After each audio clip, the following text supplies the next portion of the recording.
Imagine a medieval peasant, kneeling in the mud, handing over his harvest to a lord just for the privilege of existing on land he will never own.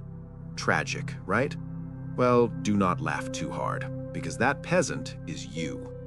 Cut to the present day, and you are smiling while you swipe your credit card for Netflix, for Tinder, and even paying a monthly fee just to activate the heated seats in a BMW you supposedly bought. The modern world whispers a seductive lie in your ear. They say ownership is a burden. They say just subscribe, it is cheaper, it is convenient, and you can leave whenever you want. That is the single greatest con of 21st century capitalism. You are not a savvy consumer. You are a new kind of serf. You are paying rent just to live your own life. In this video, I am going to prove it with cold hard math. The subscription model was not designed to serve you. It was designed to turn your wallet into an infinite blood supply flowing directly to Wall Street. Look at this chart. Really look at it. It does not depict a rocket launch. It depicts the explosion of the subscription economy. We have gone from a global market of $600 billion to a multi-trillion-dollar empire in the blink of an eye. To understand the magnitude of this robbery, we need to travel back to the ancient history of 2012. Back then, if you wanted to use Photoshop, Adobe would sell you a box for about $600. You handed over the cash, they handed over the disk, and the transaction was over. You owned it. But look at Adobe today. That option has been erased from existence. Now you pay $50 a month forever. If you stop paying, the software stops working. Over 10 years, that's not $600, that's $6,000. You are paying 10 times more for the privilege of owning absolutely nothing. So why did the entire economy shift this way? The answer is brutally simple: saturation. Take a look at Apple. There are only so many human beings on Earth, and most of them already have a smartphone. Apple cannot sell another iPhone to someone who is already holding one. When you can no longer grow by selling more units, you have to change the game. You have to extract more money from the customers you already have. This is why your phone screams at you that your storage is full, forcing you into iCloud. This is why they push Apple Music and Apple TV. This is the pivot from selling products to selling software as a service. The corporate world had an epiphany. They realized that the old model of selling you something once was actually stupid. It was a bad business model. Why let you pay once and be happy when they could force you to rent your lifestyle for eternity?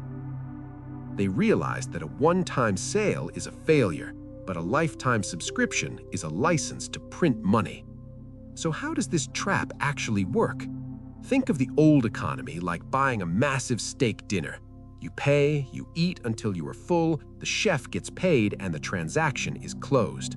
But the subscription model is not a meal. It's an IV drip hooked straight into your arm.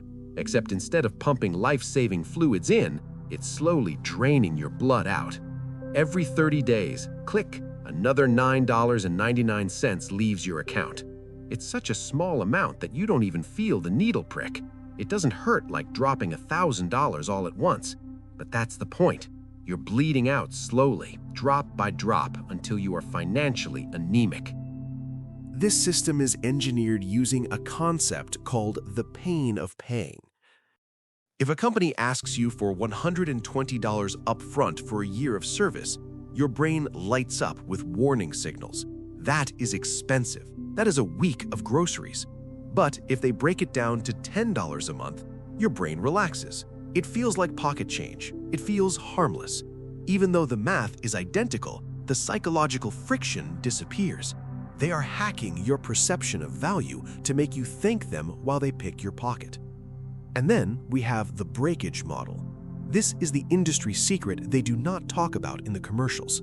These companies are betting on your failure. They are banking on your laziness and your terrible memory.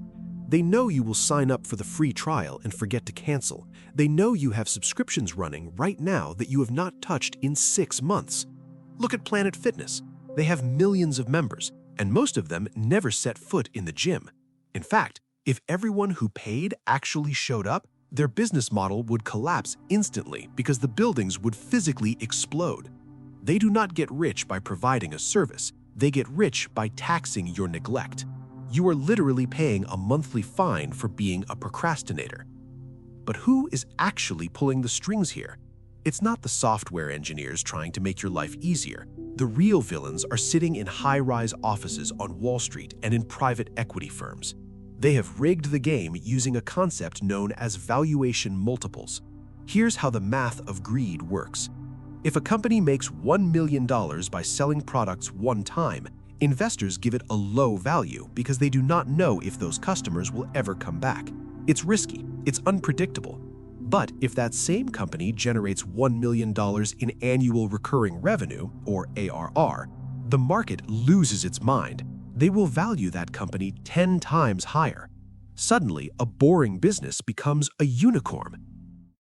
This creates a perverse incentive structure. CEOs are under massive pressure to convert everything into a subscription service, not because it benefits you, but because it pumps up the stock price and secures their multi-million-dollar bonuses.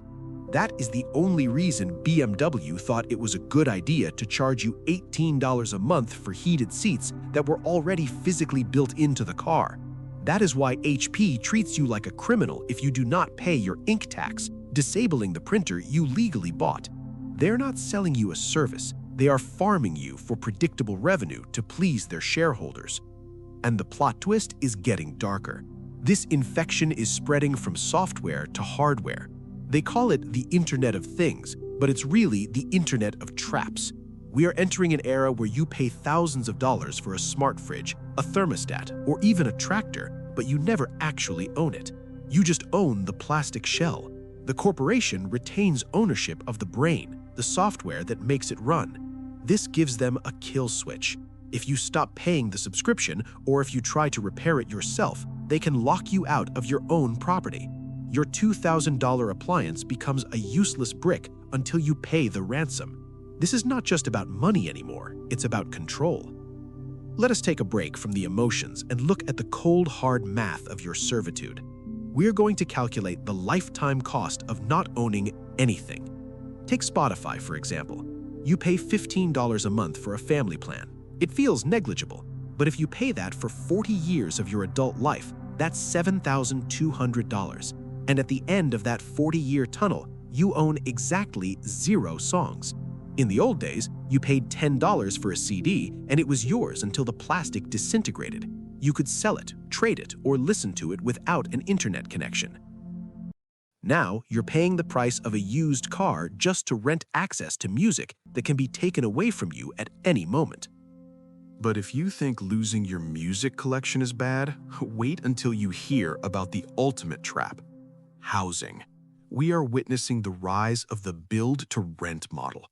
Giant investment funds like BlackRock and Vanguard are sweeping into neighborhoods and buying up single-family homes by the thousands. They are not buying them to sell to young families. They are buying them to turn shelter into a subscription service. They want a world where you never hold the deed to your home. The consequences of this are terrifying. Home ownership is the primary way middle-class people build wealth. It is called equity. When you rent, your equity is 0. You are paying someone else's mortgage. Think about what happens when you retire. When you stop working, the income stops. If you own your home, you are safe. If you are stuck in a subscription for shelter and you cannot make the monthly payment, you are on the street. This is not a business model, it is a threat to your survival. So here is my advice.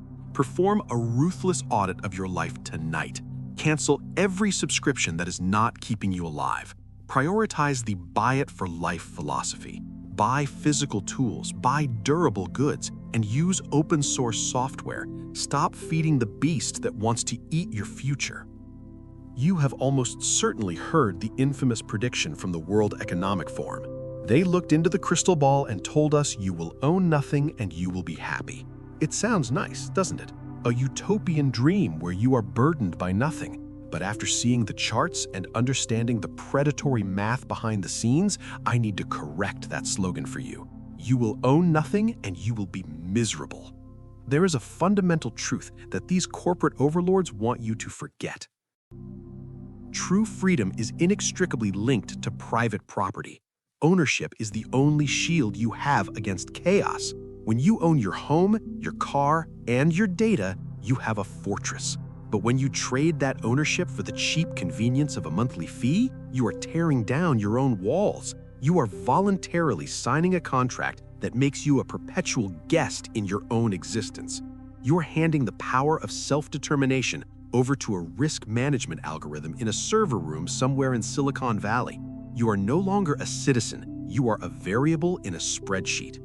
If that algorithm decides you are a liability, or if you violate a user agreement you never read, they can pull the plug. They can shut off your heat, lock your car, and delete your digital memories. That is not happiness. That is dependency. That is modern serfdom wearing a tech-savvy disguise. So here is the only button I want you to press with intention. Do not just mindlessly subscribe to this channel like a zombie. I want you to own this information. Take it, internalize it, and use it to break the chains. I am the Cynical Insider, and I will see you in the next lesson on how the world really works.